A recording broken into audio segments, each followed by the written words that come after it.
biggest gang investigation in the history of Georgia, a southern state, yielded over 80 indictments, 77 of them white supremacists.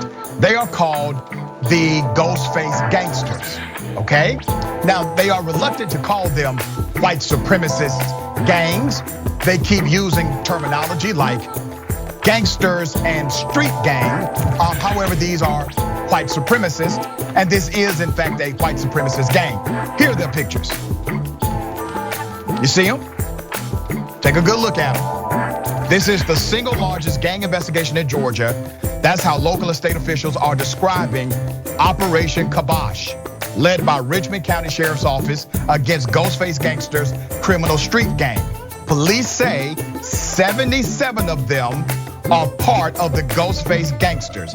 It's one of the fastest growing gangs in the country, made up of mostly white supremacists. The crimes range from attempted murder, drug trafficking, to aggravated assault to an officer. Now, who led that investigation? This guy, the sheriff of Richmond County, Sheriff Richard Roundtree. Now, let me take you back to something quite interesting. Because when you look up this story, you will see a reluctance to show their pictures by many of these publications.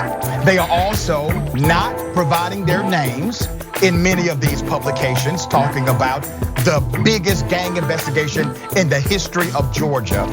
And they're not calling them a white supremacist gang, even though they are. Now, let me tell you why it's important to call a thing a thing. If we were talking about the Crips, they would tell you this is the Crips gang. If we were talking about Piru Bloods, they would tell you this is about Piru Bloods and it is the street gang. If this was about Gangster Disciples, they would tell you this is about Gangster Disciples. They will provide context. Here's the context here. These are white supremacists. That's an important context. White supremacist. So while many would like you to believe that the face of gangster life or the face of gangster violence and gangster activity is only relegated to those with black and brown skin, let's be very clear. The most notorious gang ever in the United States of America has always been and will forever be the KKK. That's a gang too. So here's what we decided to do on Indisputable. Since a lot of these publications have been reluctant to tell you exactly who they are and to show you their face and their name, we got a little something for you. Here it is.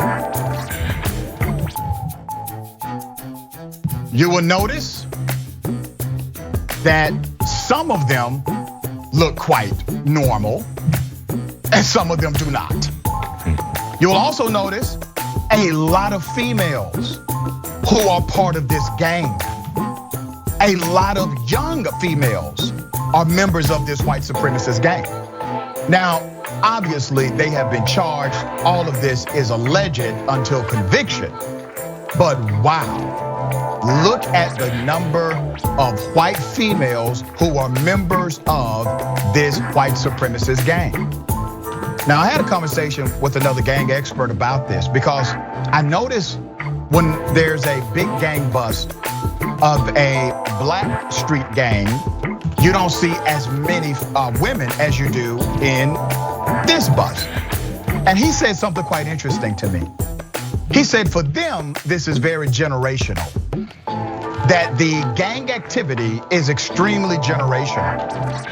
And they need women, they need these particular gang members to raise the children into the ideology. And what you see as a difference with a lot of the black street gangs in particular is that they work very hard to isolate their children from that same life. They try very hard to make sure that their children do not experience that same journey. Not so in many of these white supremacist gangs. They see it as a generational connection.